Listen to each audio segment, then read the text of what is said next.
BA যারা অনলাইনে second semester, fourth semester, 1+1+1 সিস্টেমের পার্ট 1, পার্ট 2 এবং পার্ট 3 স্টুডেন্টরা এক্সামিনেশান দিচ্ছ, তাদের জন্য আর একটা ভিডিও পোস্ট করছি। কেননা অনেকে জানতে চাইছে যে স্যার ইমেলে কিভাবে পাঠাবো উত্তরপত্র, সমস্যা হচ্ছে। তো তাদের জন্য আগের ভিডিওটাতে অ্যাডব স্ক্যানার বলে একটা অ্যাপের কথা বলেছিলাম, ওই অ্যাপটার মাধ্যমে পাঠানোর কথা। অনেকে ট্রাই করেছে, তো অ্যাডব স্ক্যানারের মাধ্যমে পাঠাতে পারছে না। তো তাদের জন্য আর একটা অ্যাপ নিয়ে কিভাবে পাঠাতে হবে সেটার জন্য আর একটা ভিডিও বানাচ্ছি। তো প্রথমে বলে দিই, আজকে সকাল থেকে আজ পরীক্ষা শুরু হয়েছে 10টা থেকে অনার্সে। তো সেখানে অনেকে আবার প্রশ্নের ইমেল আইডি দেওয়া সত্ত্বেও অনেকে ফোন করছে যে কীভাবে, কোথায় উত্তরপত্র পাঠাবে। তোমাদের আগেও বলে দিয়েছি, আজকেরও আরেকবার বলে দিচ্ছি প্রথমে, যে দেখো প্রশ্নের নিচে, আজকের যে পরীক্ষাটা হচ্ছে সেখানে দেখো প্রশ্নের নিচে একটা ইমেল আইডি দেওয়া আছে। ওই ইমেল আইডিতে তোমরা তোমাদের উত্তরপত্রটা পাঠাবে। এবারে প্রশ্ন হলো যে কিভাবে ইমেলটা করব। তো প্রথমে তোমরা আগে একটা অ্যাডব স্ক্যানার অ্যাপের কথা বলেছিলাম, আজকে আর একটা অ্যাপের কথা বলছি, কাগজ বলে। তোমরা গুগল প্লে স্টোরে যাবে, প্লে স্টোরে গিয়ে সার্চ করবে কাগজ, KAAGAZ, কাগজ বলে সার্চ করলেই চলে আসবে এই কাগজ স্ক্যানার। এই কাগজ স্ক্যানারটা তোমরা ইনস্টল করবে।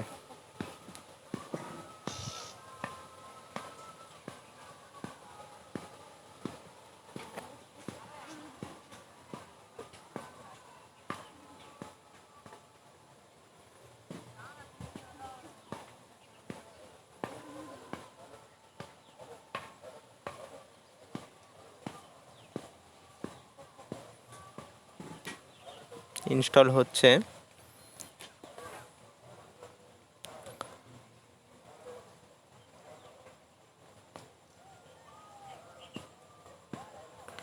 ওপেন করবে।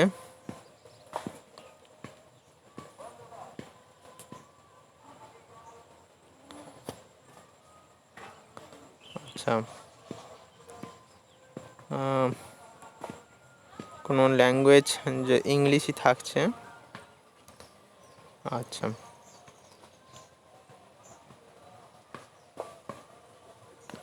এবারে তোমরা কি করবে না, দেখে নিচ্ছি, আমিও ফার্স্ট টাইম করছি এটা।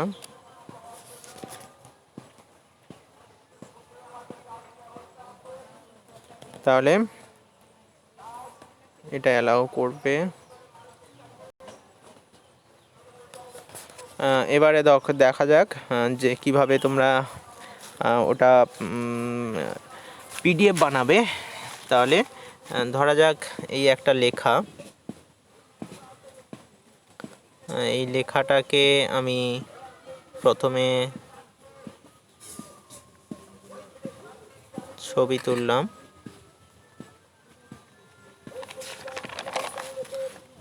পরের পেজের ছবি তুললাম,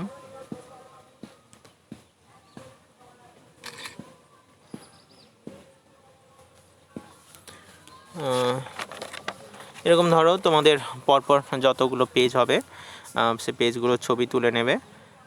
তারপরে কি হবে, তোমাদের প্রথম পেজটা দেখো, এখানে যদি এটা সেকেন্ড পেজ আমরা যেটা তুলেছি এটা, আচ্ছা প্রসিড করবে। এই যে প্রসিডে এসে দেখো পুরো পেজটা কিন্তু আমার হয়নি। তাহলে আমি যতটা নেব তোমার পেজটা, তুমি এটাকে কিন্তু রিসাইজ করতে হবে। এই কাজটা তোমরা আগে কিন্তু করবে। কেন না, এটা যদি না করো তাহলে তোমাদের কি হবে না, উত্তরের কিছুটা অংশ হয়তো বাদ পড়ে যাবে। তাহলে এটা এভাবে তুমি রিসাইজ করে নেবে যেন পুরো পেজটা আসে। তারপরে নেক্সট করবে। নেক্সট যে পেজটা এলো, আমার সাইডে এতগুলো লেখা আছে বা অন্য কিছু এসছে, এটা নেওয়ার দরকার নেই। তোমার যতটুকু দরকার, পেজে যতটুকু লেখা দরকার ততটুকুই নেবে, নিয়ে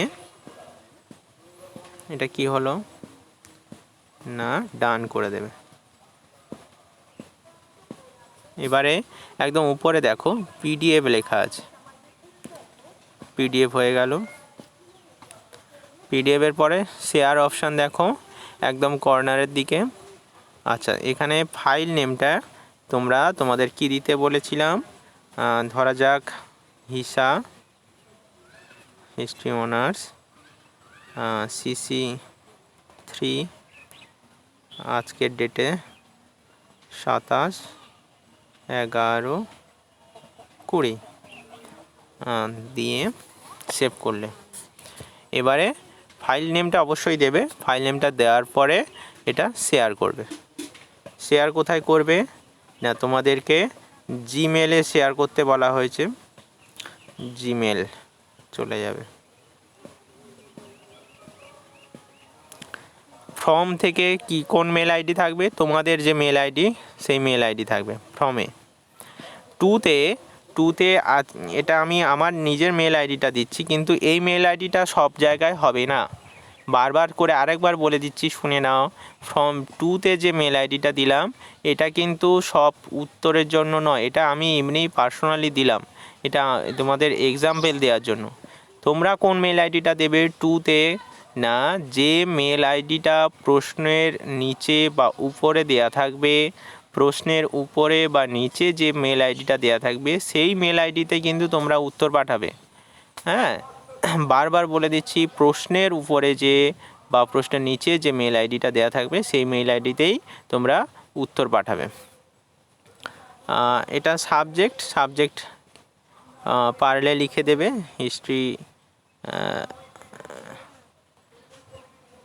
history honours or general and CC3।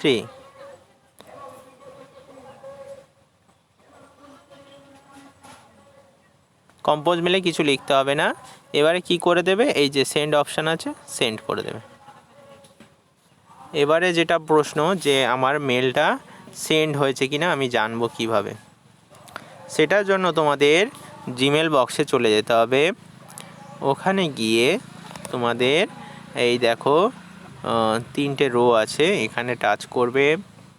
Touch করার পরে দেখো সেন্ড মেল বলে একটা অপশান আছে, দেখো সেন্ড মেলে দেখো সেন্ড হয়ে গেছে। এই যে সেন্ড হয়ে গেছে, তাহলে তোমার উত্তরপত্রটা জমা পড়েছে, এটাই তোমার হাতে প্রমাণ। তোমরা যদি স্ক্রিনশট নিয়ে রাখতে চাও স্ক্রিনশট নিয়ে রেখে দেবে।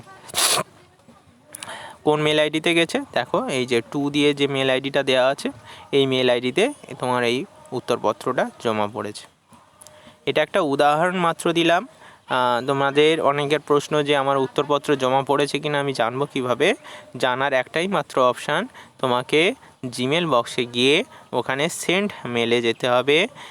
সেন্ড মেলে গিয়ে তোমাকে ওখানে চেক করে নিতে হবে যে ওখানে তোমার উত্তরপত্রটা জমা পড়েছে কিনা। এটা একটা অ্যাপের কথা বললাম, এই অ্যাপটার নাম হচ্ছে কাগজ অ্যাপ। আর একটা অ্যাপ আছে যেটা অ্যাডোব স্ক্যানার নামে পরিচিত, সার্চ করবে অ্যাডোব স্ক্যানার বা অ্যাডোব স্ক্যান বলে সার্চ করলেই প্রথমে চলে আসবে অ্যাডোব স্ক্যান। আচ্ছা, আমার এটা ইনস্টল করা আছে তাই আপডেট অপশান দেখাচ্ছে।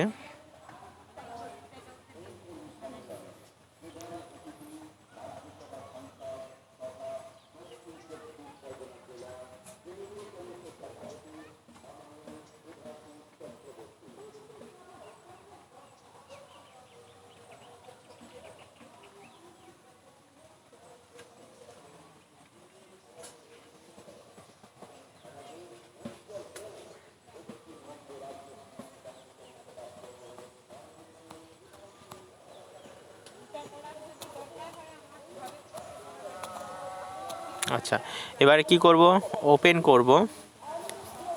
অ্যাডোব স্ক্যান ওপেন করলাম। ঠিক একই রকমভাবে আমরা কাগজে যেটা দেখেছিলাম এখানে একটু আলাদা।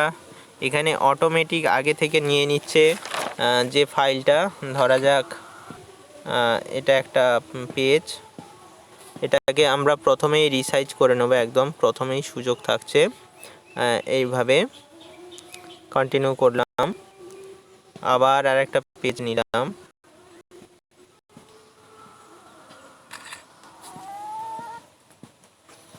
দেখো অটোমেটিক হয়ে গিয়েছে। তোমরা কিন্তু রিসাইজটা করবে অবশ্যই। এবারে আমি দেখে নেব যে পেজটা ঠিক আছে কিনা। দেখো পেজটা কিন্তু ঠিক নেই, কি হয়ে গেছে না একদিকে বেঁকে গেছে। তার জন্য আমি এটাকে রোটেট করব। এই রোটেট করে নিলাম, এই রোটেট করে ক্রপ করতে হবে যেহেতু সাইডে এটা কেটে গিয়েছে। আচ্ছা, এবারে নেক্সট পেজে এটাও দেখো রোটেট করতে হবে, নাহলে এইভাবে উত্তরপত্র এলে কিন্তু আমাদের দেখতে খুবই অসুবিধা হবে। তাই তোমাদের বারবার বলছি, যখন অ্যাডোব স্ক্যানার থেকে ব্যবহার করবে অ্যাডোব স্ক্যানার, তখন এভাবে রোটেট করে নেবে, রোটেট করে পেজটা সাইজ করে দেবে। এই হলো কমপ্লিট। এবারে এটাকে এই উপরে টিক চিহ্নতে টিক করে দিলাম, হলো দুটো পেজ। এবারে ফাইল নেমটা চেঞ্জ করে দিতে হবে। ফাইল নেমটা আমরা কি দেব না, এটা একটা এক্সাম্পল দিচ্ছি, সবাই কিন্তু এটা দেবে না, এইভাবে দেবে হিস্ট্রি অনার্সের HISA CC3 আর 27/11/2020, তাহলে এটা থাকছে ফাইল নেম। ওকে, এবারে সেভ PDF। সেভ PDF হয়ে গেল। এবারে এটাকে আমরা শেয়ার করব। শেয়ারে কপি কোথা থেকে করব না জিমেল থেকে। দেখো এই সাবজেক্টে তোমার এই ফাইল নেম চলে এসছে, ফাইল নেম এখানে সেভ হয়ে গেছে। এটাও একটা উদাহরণ হিসেবে আমি একটা আমার নিজের মেল আইডিটা দিলাম। তোমরা কিন্তু প্রশ্নপত্রের উপরে বা নিচে যে মেল আইডি থাকবে সেই মেল আইডিতেই তোমাদের উত্তরপত্র জমা দেবে। এইভাবে সেন্ড করে দিলে এবারে আমরা দেখে নেব মেলটা সেন্ড হয়েছে কি না। অনেকের নেটওয়ার্ক প্রবলেম থাকে, সেন্ড হতে দেরি হয়। আমারটায় আমি দেখে নিই, সেন্ড অপশানে গিয়ে দেখব SENT, এই যে সেন্ড, এখনও যায়নি, আউটবক্সে রয়েছে, আপলোডিং হচ্ছে। অনেকের এই সমস্যাটা থাকতে পারে নেটওয়ার্কের সমস্যার জন্য। তোমরা সেন্ড মেলে গিয়ে যদি না সেন্ড হয় তাহলে আপলোডিং অপশানটা মানে আপলোডিং হচ্ছে এটা দেখতে পাবে।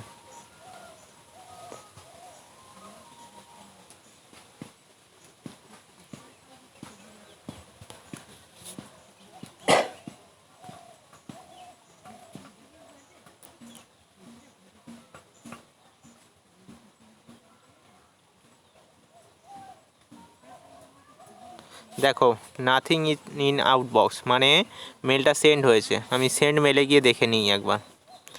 এই যে এই দেখো আমি যেটা পাঠাতে চাইছিলাম সেটা এই যে সেন্ড হয়ে গিয়েছে, এই মেল আইডিতে সেন্ড হয়েছে। অতএব তোমরা বুঝে যাবে যে তোমার উত্তরপত্রটা যথাযথভাবে মানে যেখানে পৌঁছানোর কথা ঠিক জায়গায় পৌঁছে গিয়েছে। এর কোনো ফিডব্যাক মেল রিপ্লাই তোমরা হয়তো পাবে না, সেরকম সিস্টেম আমাদের নেই, কিন্তু তোমরা এই সেন্ড মেলে গিয়ে যদি দেখে নাও যে তোমার মেলটা সেন্ড হয়েছে তাহলে বুঝে যাবে তোমার উত্তরপত্রটা জমা পড়েছে। ওকে, আজকে তাহলে এই পর্যন্ত। যাদের সমস্যা হচ্ছিল PDF করে জমা দেওয়ার ক্ষেত্রে, জিমেলে কিভাবে তোমরা জমা দেবে জানতে চাইছিলে, তাদের জন্যই এই ভিডিওটা বানালাম। তোমরা আশা করি তোমরা এখান থেকে সাহায্য পাবে। আর বন্ধুদের সঙ্গে শেয়ার করে দাও, যাদের অসুবিধা হচ্ছে তাদের দেখতে সুবিধা করে দাও। টাটা, ভালো করে পরীক্ষা দিও সবাই।